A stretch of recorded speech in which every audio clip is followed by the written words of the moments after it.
kasih Datuk Adis Jawan yang paling Permanent Secretary of Ministry of Transport Sarawak, Puan Natasha Zulkifli, Founder Director of Women in Rail Malaysia. Thank you for the very inspiring speech. I thought this is not only a rail conference but a women empowerment conference. Datuk Yeo Hong, Managing Director of YTL Construction, Datuk Sri Asmi Abdul Aziz, CEO of YTL Rail, esteemed speakers from abroad, distinguished guests, members of the media, ladies and gentlemen, Dr. Puan, very good morning to all of you. Salam Sejahtera and Salam Malaysia Madani. And to all our friends abroad, welcome to Malaysia.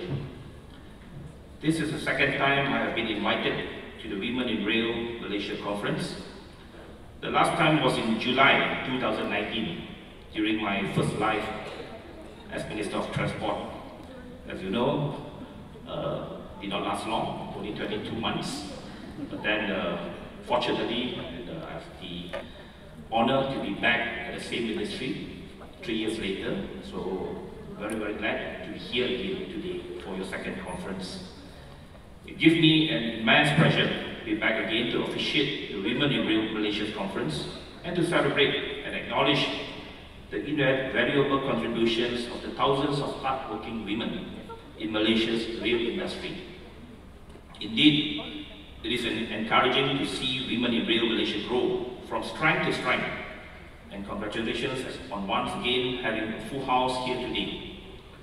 I'm very encouraged to see so much interest in the Malaysian rail industry. With the quality of speakers that have gathered here today, I'm not surprised.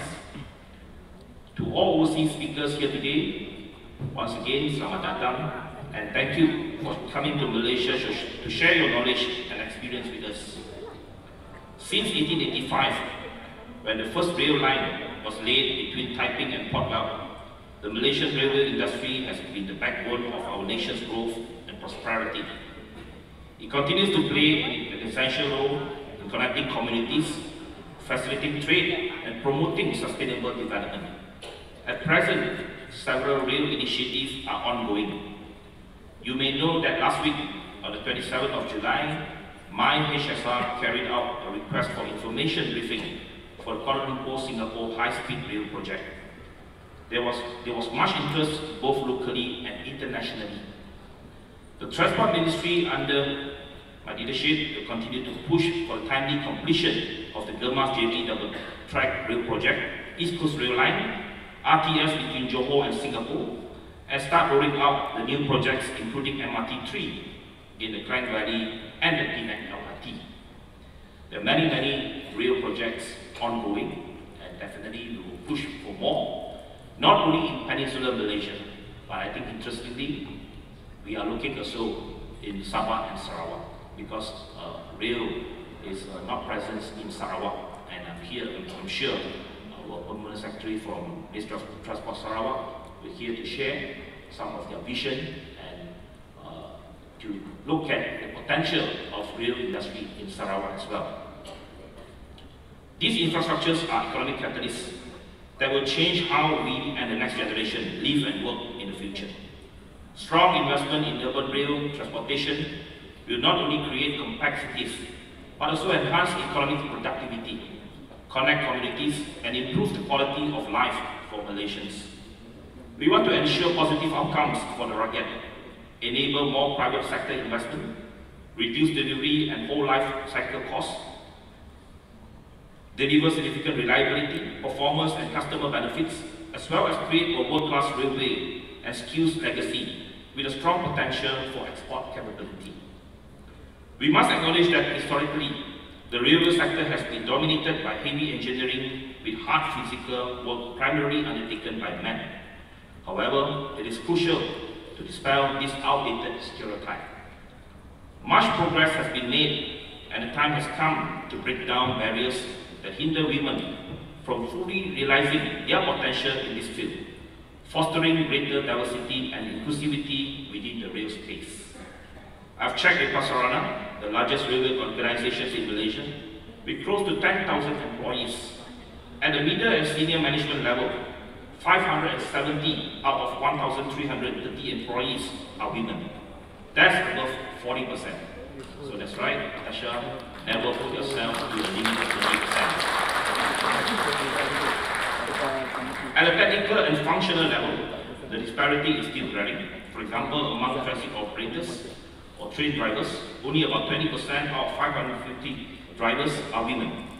We have to do more to close the gender disparity and break stereotypes.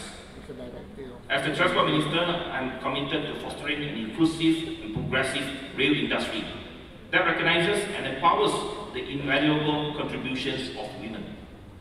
I also firmly believe that inculcating the principles of diversity and inclusivity within the transport space will enable us to realize our full potential in the sector. Inclusion will breed innovation, and diversity opens the doors to fresh perspectives and limitless possibilities. We must work hard to provide equal opportunities for all, regardless of gender, and recognize the immense talent and capabilities that women bring to the table. Today, we witness the admirable practice and applications of the United Nations Sustainable Development Goal 5, which aims to achieve gender equality and empower women and girls. In this regard, I commend Women in Rail Malaysia for their unwavering commitment to inclusivity. Their efforts to offer students from secondary schools and universities exposure to and knowledge about international rail projects are commendable. To all the students in the audience, your presence here today presents a unique opportunity to acquire first-hand knowledge about the international rail industry. I am genuinely enthusiastic about the prospect that a career in Malaysia's transport space holds for each one of you. As Natasha emphasized earlier, our country's transport industry needs exceptional and skilled talent. Among the distinguished speakers today, I am sure you will find not only positive role models, but also to be inspired by individual success stories of those who have excelled in this industry. You are and will hopefully become the next generation of Malaysian talents to pursue careers in the rail and transportation industries. Under the Ministry of Transport's umbrella, we already have women who have led port authorities. The General Manager of Johor Port Authority is Puan Mona Lisa Suhaimi, who is well respected by still male-dominated port and shipping industry. She oversees the regulatory aspects of Johor Port and Port of Tanjung Kelepas, which is one of the top 20 busiest port in the world. And I'm glad to say that I was the minister who appointed Mona Lisa as the first Port Authority General Manager, way back in 2018 as the General Manager of Penang Port Authority. And I think I can claim some credit that I've made the right choice. She is one of the best Port Authority managers in the country. In this room is also Dr. Alice from Sarawak, who leads the Ministry of Transport Sarawak as Permanent Secretary. Is with us today, and she will share her experience later. In my capacity as Transport Minister, I will continue to actively promote women professionals to the leadership positions of organizations under the MOT. And currently, the Deputy Secretary General of the Ministry is also a woman. And I'm sure there will be more opportunities and more roles to be played by women in the rail industry. For the railway industry in particular, I look forward to the day when capable women are appointed to lead in companies such as MRT Corp, Prasarana, and KTME. The next generation of CEOs of these companies might just be among the audience in this room today. I'm not sure whether the CEOs of MRT Corp, Prasarana, and KTME are here. If you are here, you better back up. Many of your challenges are here. Today, I want to reiterate the government's unwavering commitment to creating an environment that promotes diversity and empowers women to thrive in the rail sector. I firmly believe that diversity is not just a buzzword. It is an essential driver of innovation and progress. We must ensure that women have equal access to opportunities, whether it is engineering, operations, management, or any other aspect of the rail industry. In order for this sector to thrive, both the government and private sector must provide equal opportunities for professionals' growth whilst encouraging work-life balance and implementing policies that promote a more inclusive workplace. As we look to the future, technology will play a significant role in transforming the rail industry. A McKinsey report predicts that 8 to 9% of the 2030 labour demand will be in the need parts of occupations that have not existed before. That provides tremendous opportunity, particularly as technology will democratize the jobs of the future. So, it is even more critical that we draw in and support women's involvement in emerging fields such as digitalization, artificial intelligence, and sustainable transportation. By fostering a diverse and inclusive workforce in these cutting-edge areas, we can drive innovation and ensure that our railway sector remains at the forefront of progress. Allow me to end by saying that the rail industry holds great promise for the coming decade. To realize this potential, it is imperative for all stakeholders to collaborate and build a future where opportunities and achievement are defined by talent, dedication, and passion, and not limited by gender. This is particularly important in the transportation industry. Definitely, rail will play a very, very important role in our transport policies. It is the backbone of our urban transportation, as well as our interstate transportation. As you know, there are a lot of ongoing projects, as I mentioned earlier, and there will be more. And I'm very, very glad that in the renegotiation of the RTS project, we managed to bring back the entire MRO back in Malaysia. And that will create a lot of job opportunities in the rail engineering sector. So let's grab these opportunities. And there will be more to come. HSR is of course another important project that we are embarking on. We know that there are disruptions. Many of you were disappointed way back in 2018 and 19 because of the disruption. But even though it was late, but the day will come. We hopefully, let's work together to push forward to make sure that this project can be realized. And I'm pretty sure that the HSR will be realized one day.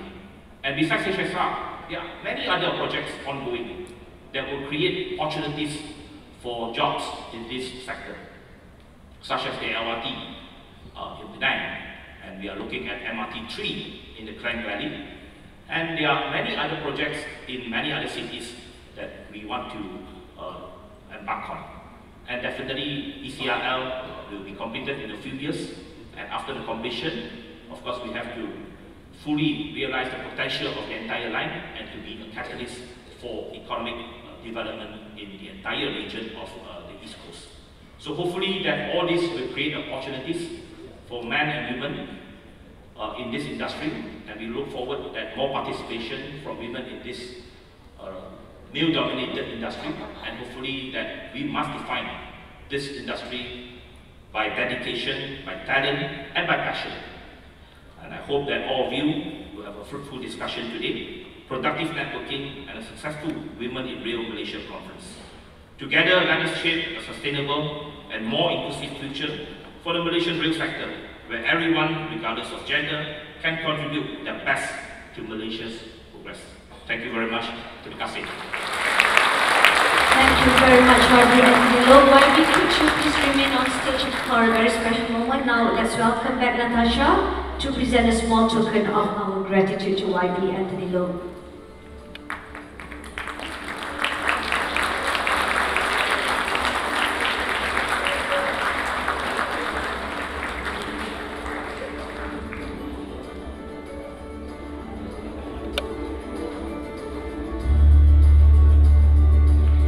Thank you both, and please take your seats to enjoy the rest of the event.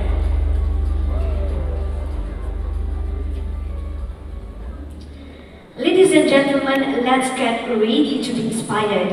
Please welcome Dato' IR Alice Jawan Empaling, the Permanent Secretary MOT Sarawak. Dato' Alice will be sharing her insights on From Vision to Reality, how Sarawak is revolutionizing public transport. Please welcome Dato'.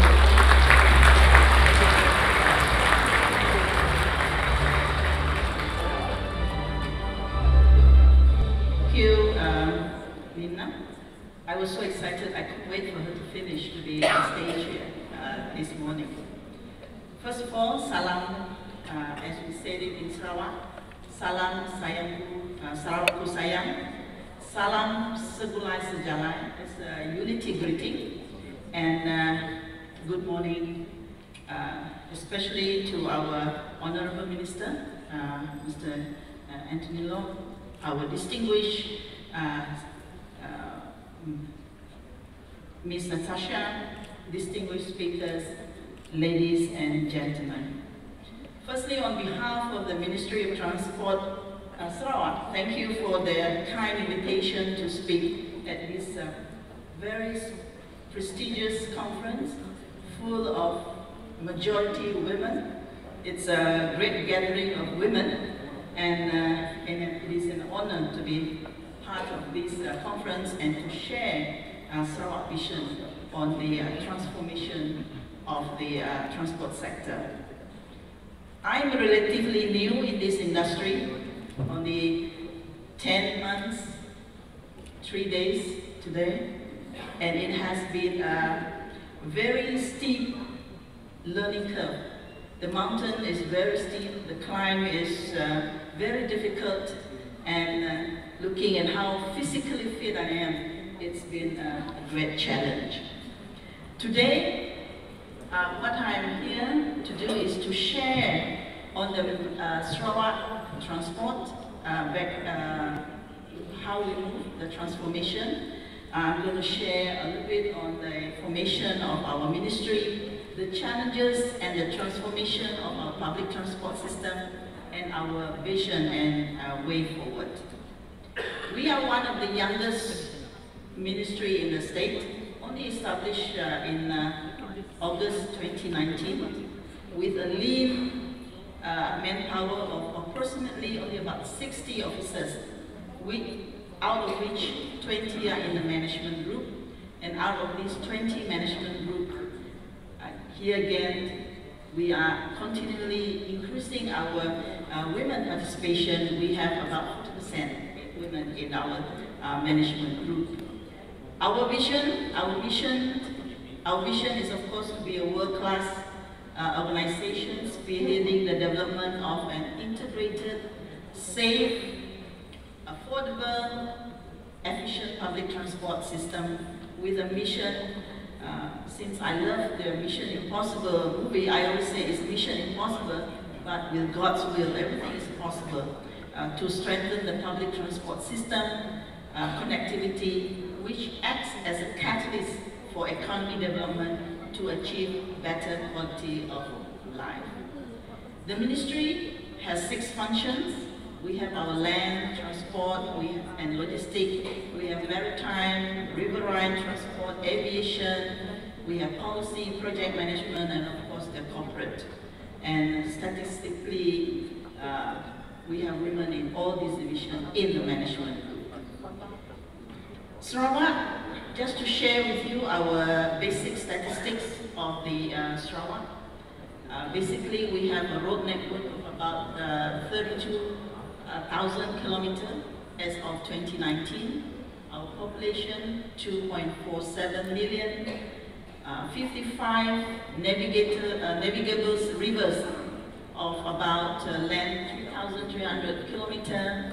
We have 16 airports, 1 international, 7 domestic, and 8 stop ports, short takeoff and landing ports. So in the year 2020 has been an unprecedented and challenging year as COVID-19 pandemic hit all of us. So there was an economic crisis, businesses were disrupted, and it affected all of us. However, despite the challenges brought about by this pandemic, Sarawak viewed it as an opportunity to make transformative decisions that would drive the region towards Sarawak 2030. So the post-COVID-19 Development Strategy 2030 was developed during this period. And it is a long-term plan that provides the direction and strategies for Sarawak to achieve its aspiration to be a developed state by the year 2030.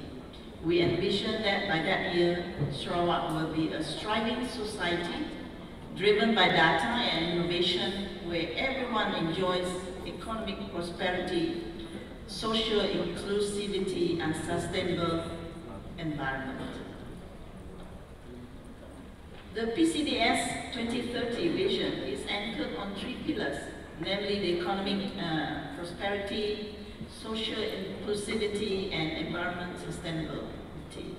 In terms of our economic prosperity, Sarawak needs to double the size of its economy from 136 billion ringgit Malaysia in 2019 to about 228 billion in 2030. And to achieve this target, Sarawak economy needs to grow on an average of 8% per annum until 2030.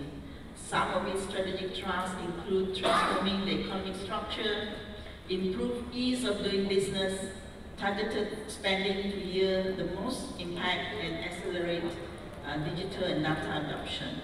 An inclusive society in Sarawak ensures that every resident has an equal chance to engage in the state's progress and receive a fair share of wealth distribution via employment and entrepreneurial prospect.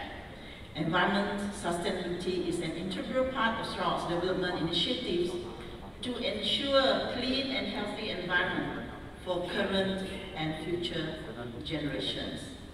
From the PCDS, we have developed this,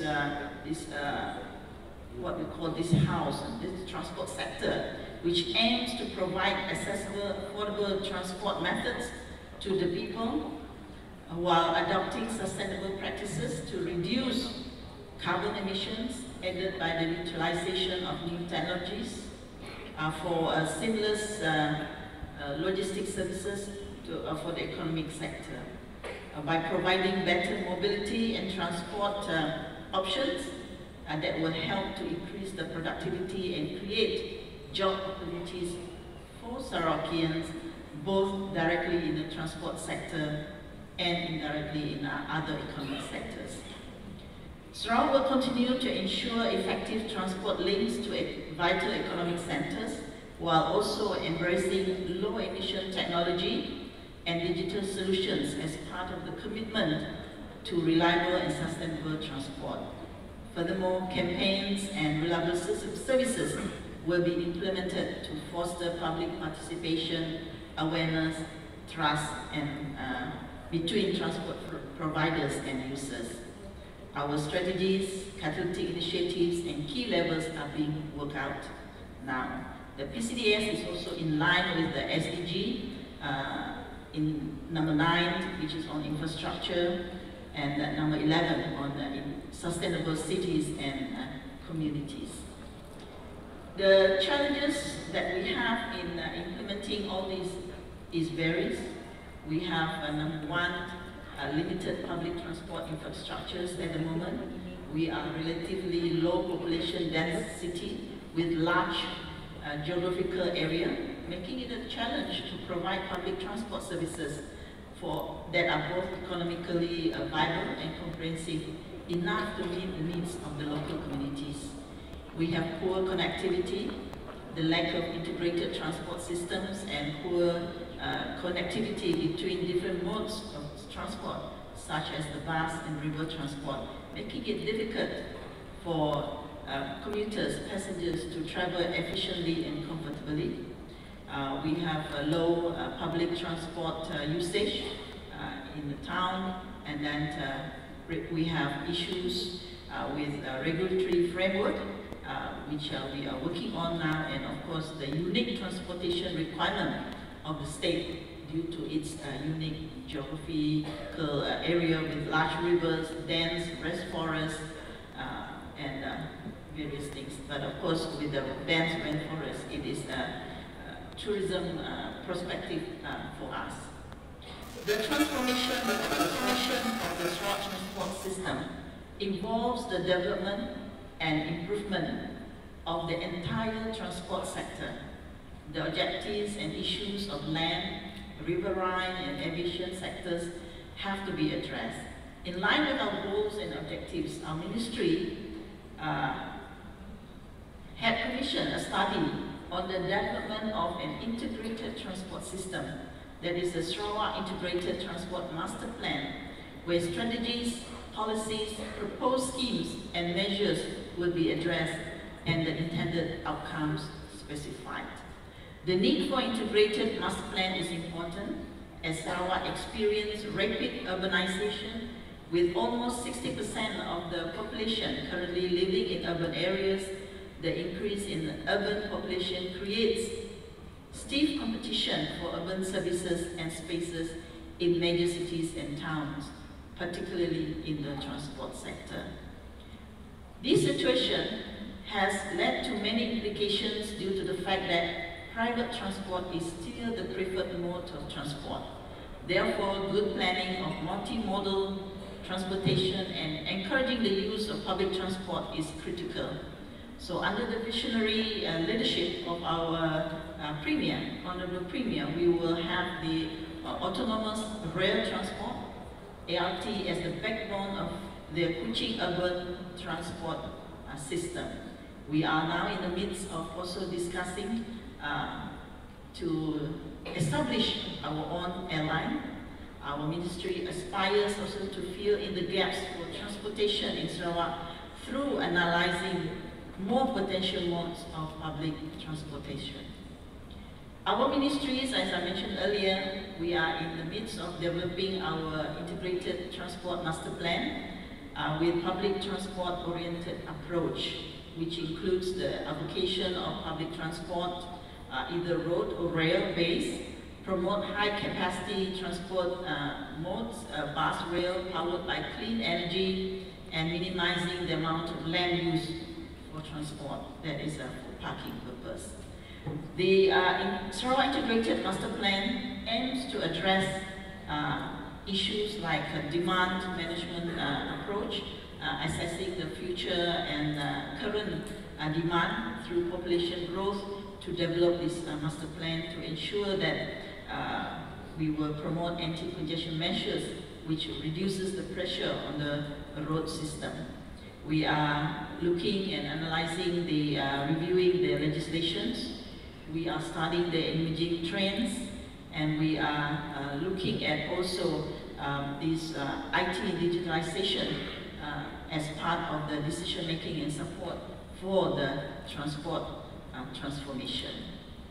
The implementation of the PCDS 2030 is a journey towards a developed and prosperous Sarawak, involving the Sarawak Transport Master Plan, establishment of the Sarawak Land Authority, implementing the ART system for Greater Kuching, Samaran and Baharu, the Pan-Borneo Highway, air connectivity, and beyond PCDS 2030, we are looking at developing the urban-rural transportation system, covering all the areas that I have mentioned earlier.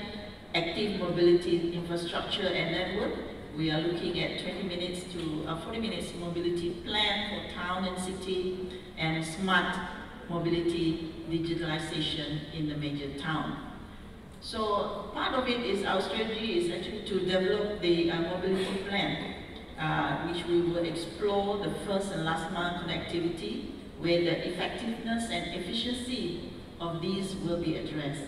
And the integral part of this master plan, addressing the mobility plan, as I mentioned earlier, we are looking at 20 minutes for neighborhood, 45 minutes for metropolitan, and of course we are looking at our nearest neighbor, Singapore, as our benchmark, and of course Australia also. There are several matters that will be addressed in our way forward.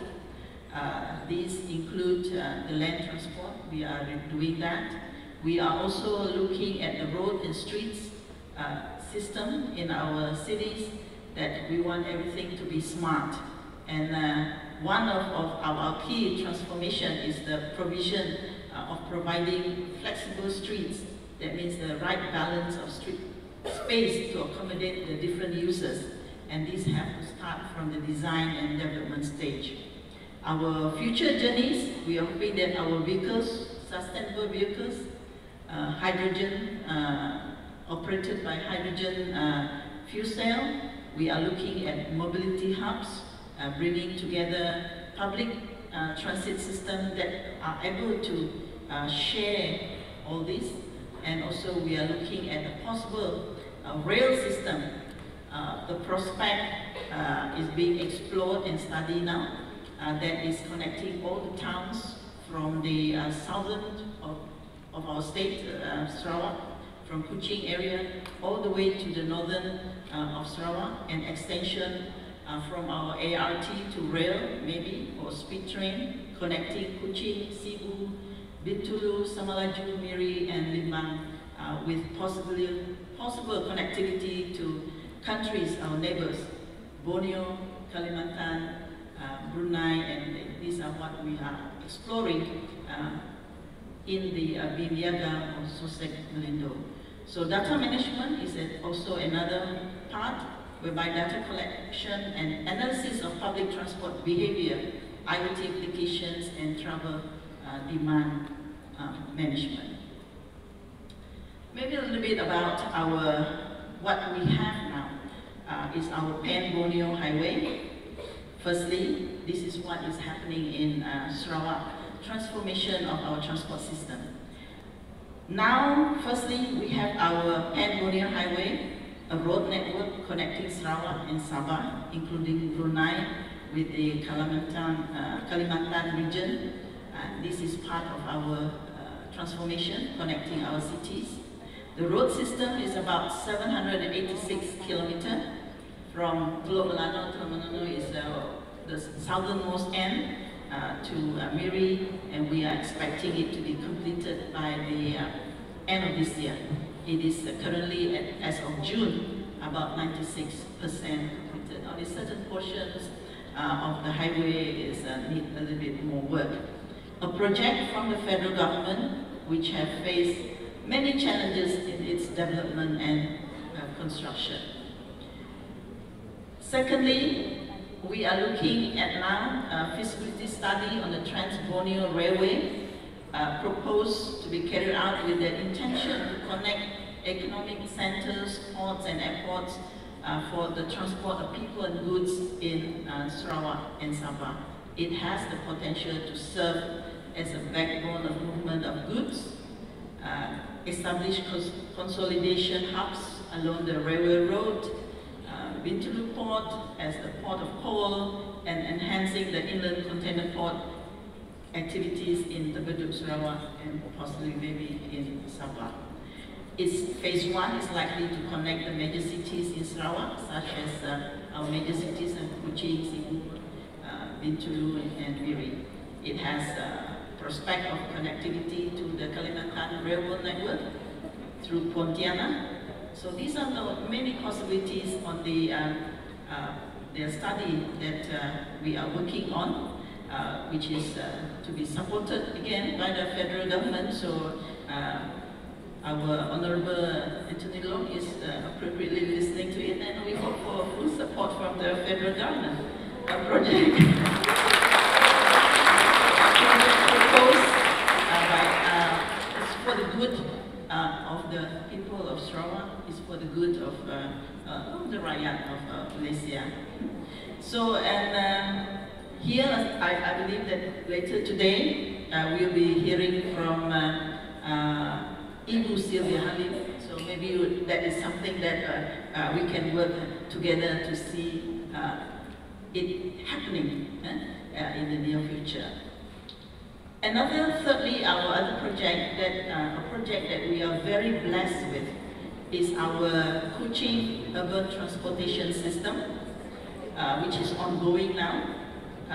Consists of two main components: the autonomous rapid transit ART, and fourthly, the hydrogen feeder buses, which is to serve the last mile part of our mobility plan.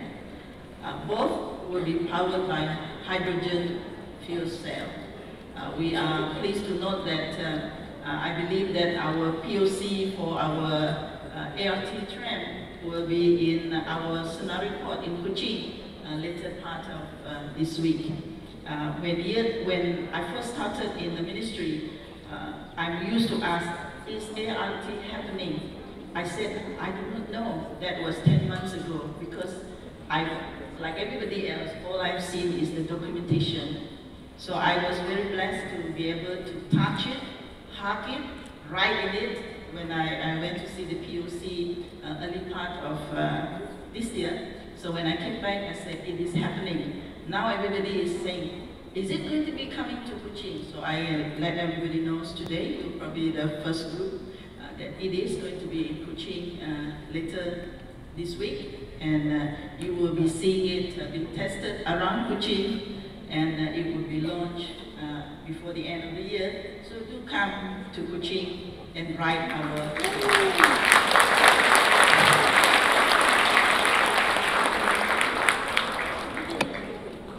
when it is completed, this ART or the KUTS system will have 3 lines. I think the data are there. So we will be able to get you around Kuching, to the outskirts of Kuching, to everywhere you need to be in Kuching. The first phase will be completed in 2025, but the whole line, the 3 lines, will be by 2027.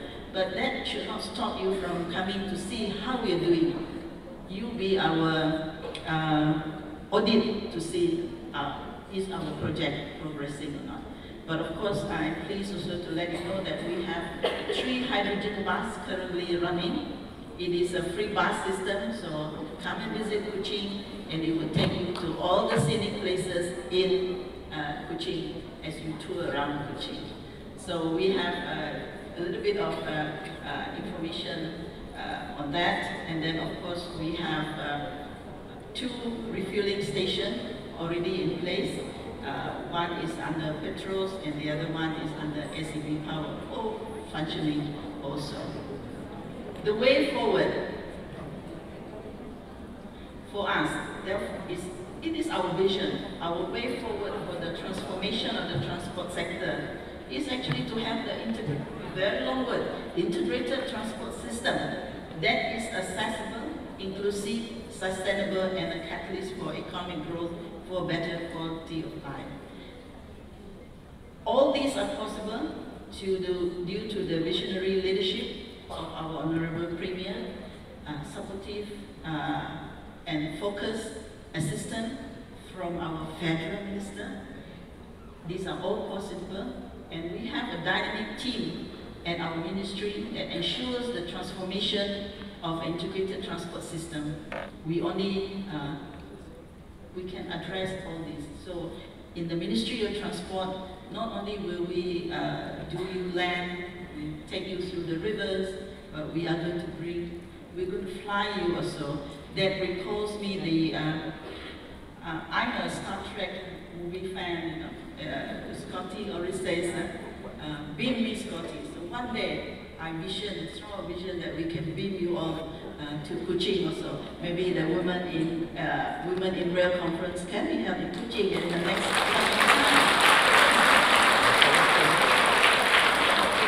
And I will take this opportunity to thank my assistant, Miss Catherine, who assisted me, and also I have a strong team of women. I did not realize that they only sent women, but we have, I think, a strong team of about 12 women in rail from Sarawak today at this conference, from our ministry. So we voicing out Natasha's word, but I do it in a different way. I think we women, we need to make a difference, and we need to be the salt and light in the world. So let us together, and with our partners, our men, let us make a difference in how rail system, transport system move forward and develop in our beautiful state, Sarawak, of course, and of course our beautiful country, Malaysia. Thank you very much. Thank you very much, Dr. Alice. You now take your seat. Ladies and gentlemen, let's welcome our second presenter all the way from Thailand, Dr. Vijay Kunadamraks, Director General Department of Rail Transport, MOT Thailand, with this presentation on high-speed rail, Thailand's push toward promoting greater connectivity within Thailand and the ASEAN region. Please welcome Dr.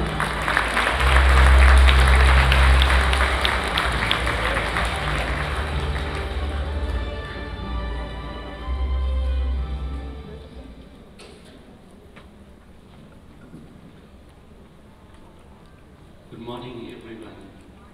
Excellency Minister Transport, Anthony Loke, distinguished speaker, ladies and gentlemen. Today, Women in Rail. This is really unique, created by Natasha. This is the first time that I come to the conference like this. Look like that women in the conference is more than men right now.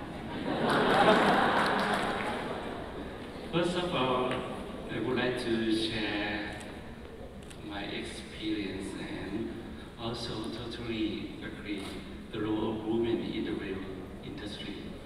When I landing to Kuala Lumpur airport and take the train KLIA, the first stop I see the woman in the station manager and station operation, and a lot of women here. We can see that women play an important role in Thailand also. In the airport link project, when you're landing to Suvarnabhumi airport, we have airport link also to Suvarnabhumi airport to the center of Bangkok. CEO is a woman also, Dr. Sarah.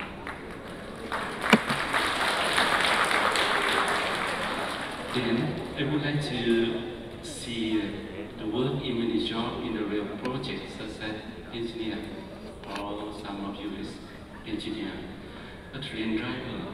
Also in Japan, have so many women train drivers and the station operation and so on. I believe that the women have the skill to make a change in the rail industry. Also believe that the Thailand will provide opportunities for everyone to support the role of women in the rail sector. Let's talk about the rail connectivity. Can you see in the map? Thailand is the center of the region. Left and right go to the north, connect to the south. Go to the northeast, we connect to the PTR. Can run into the Kunming, southern part of China. And go south, we have a long time history connect with the Malaysian railway network. West is not so connectivity with Myanmar because of they had a mountainous area. But for the west, can connect to Cambodia. Cambodia just last week come back to running the train together, connect together again after COVID-19. And we try and plan to upgrade our single track to double track. This year, we will finish the construction project about 1,000 kilometers. Go to the north, south, east, west. This year, Thai people will enjoy about the double track project. And starting for the new government, tomorrow we should have the new cabinet. I hope so. And starting the second phase of the double track, connect until Padang Besar. And this is the future. You can see new line double track project, and we have a lot of partnership counterpart with any technology in the world. Also working with Thai people, Thai engineer, men and women also. Talking about the high-speed train, we also have the plan. Go to the north, east, eastern region. Go to the north and southern. The project is right now is under construction is northeast. The red, yellow, and green. This is under construction. Blue and to the southern area is just the planning, studying together.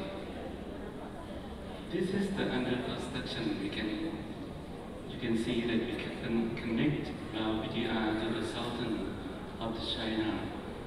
The orange is the part of the project that we under construction. This is the project about 250 kilometers, 6 stations, maximum design speed 250. And I would like to transfer my credit to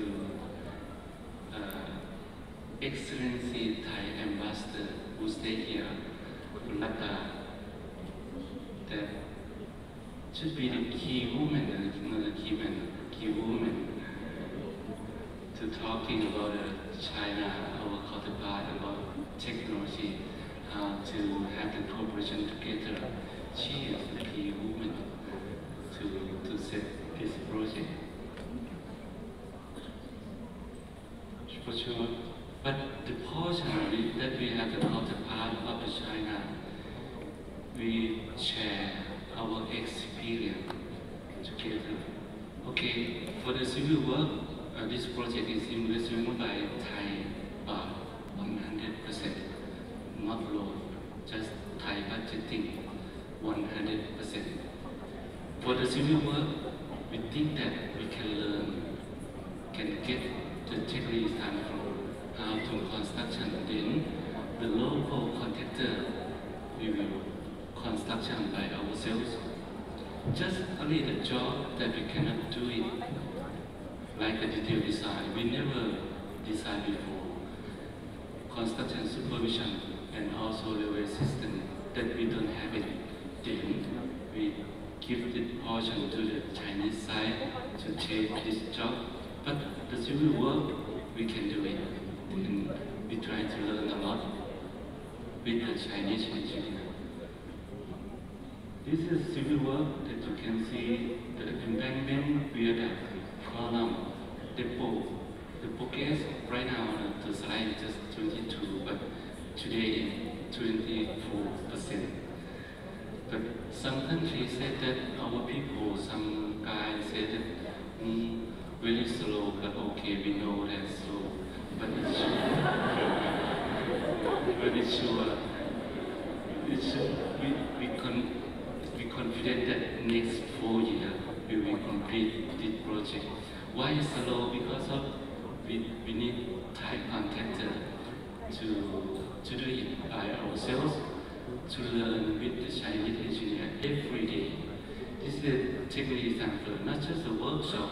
Training is not matter, doesn't work, but working together every day.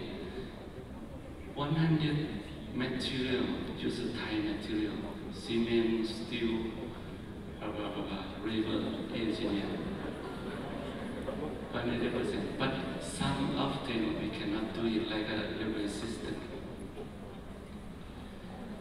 This is the forcing house, CR300, the design, the contract right now, about to 20,000 million baht, including training. Because of including training is because of we would like to make sure that when the train operation next 4 years, Thai people can operate and maintain by ourselves. No need for a Chinese engineer.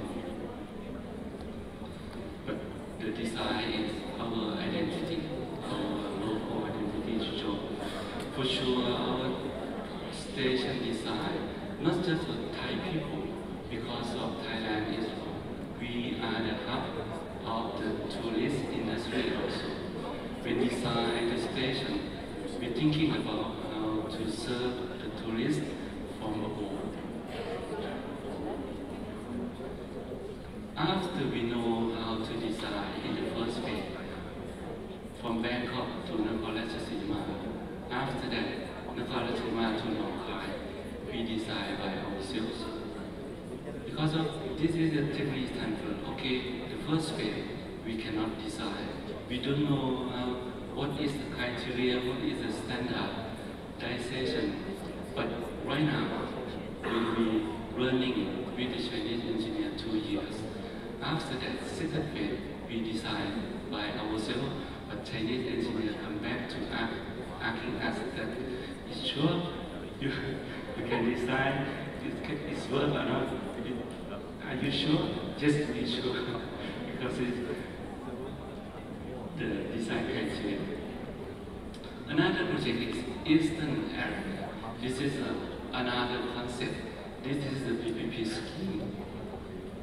The project we use has been trained to connect the 5 provinces in Eastern Bangkok, Chachoengsao, Chonburi, Rayong, Pasing, Pattaya. This is a tourist area. The extension of the Don Bangsu Yatai airport. The purpose is to connect 3 airports together, Don Sunapum and Portugal. As same as in Japan, you have the Narita and Haneda, but we have the 3 airports. We need a high-speed to link 3 airports together to serve and to share capacity each airport. Complete in the next 5 years. The project is PPP scheme. PPP net cost 50 years, 5-year design and construction, and 45 years to operate or maintenance. The Thai government support 70% by the public entity to support, 30% by the private sector to investment by themselves, select the technology, install the tent system, operate and maintenance, and please survive until the concession 50 years. We just support 70%. Another project is going on. This is the MOC. We have the minute of cooperation with Japan and trying to learn the Shinkansen technology, starting to study together, planning together. Phase 1 in Bangkok to Pismuro design, already designed. But because of COVID-19, the project is slowly and let the new cabinet design is going on or not because of we investment a lot of double track metro in Bangkok and also high-speed two line. We still have the funding to support the project is not let talk together in the near future. This is the picture is Kungtep Abivat Central Station, the new name of Bangsa Station. When you go to Bangkok, this is a new, like a KL Central, but bigger a little bit. Inside, still the same. The third floor, we setting the station and platform for the speed train. The station is real, but the train is graphic. The train is not coming yet, within the next 4 years. But the station is already prepared. And going south, last year, our PM, Prime Minister of Malaysia and Thailand, had a meeting each other to have a meeting and dialogue, talking about how to connect with Malaysia. And after that, the permanent secretary should be the existing minister come to Bangkok to set up the meeting together with Thai and Malaysia. At that time, we know that in Malaysia would like to connect, have the railway connectivity between Thailand and Malaysia in the East Coast Railway. It should be standard gauge, connect to nearby Tumpat station, that area. Okay, we know that we would like to connect in that area. But our design is design, we have the brand has been connect at Padang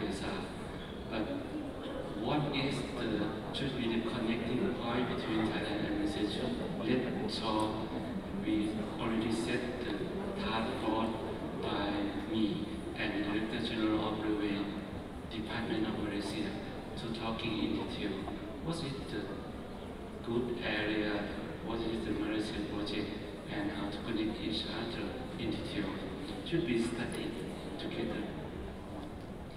Finally, I would like to share, because of we quite the same Asian country together, has been really quite new for us. The technologies come from so many countries: Germany, France, Japan, China, and so on. So many technology. We don't have it, but we would like to learn. When we set up the project and incubate the project, it should have starting from study together, design together. Together is mean don't let the foreign engineer to decide by themselves. We should involve at the start the project, study together, design together, and so on. And again, we know that entire project is slow, very slow. But it's because of we prefer to do that, because of we would like our local contractor, our engineer, neighboring country level to join and to learn day by day, month by month, year by year, to make sure that another project we can do by ourselves. As I mentioned to you, when the train operation 100% Thai people can operate and maintenance and make sure that some part with have the daily operation can produce in Thailand. This is our objective. Then we would like to learn each other. And glad to be here. Really unique conference. So many women. Thailand and Malaysia very close. You catch the train just 2 hours. And if you catch the train to Padang Besar, to Hat Yai, a long way to Bangkok, but very funny, that a really exciting journey. The dream next 5 or 10 years, we can connect completely by rail link together. It should be really funny. We can exchange the culture and travel a lot, exchange knowledge, each other experience, talking each other more and more. This is a very good thing in the near future. Thank you very much.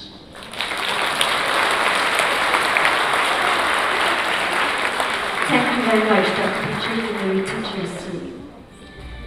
Ladies and gentlemen, we are going for a short break. Unfortunately, YB and Loke has to leave due to work commitment. To other participants, once again, we would like to invite you for refreshments outside the hall. And to YB Anthony, thank you very much for your presence today. I'll see you guys back at 11 a.m. sharp, everyone. Enjoy your break.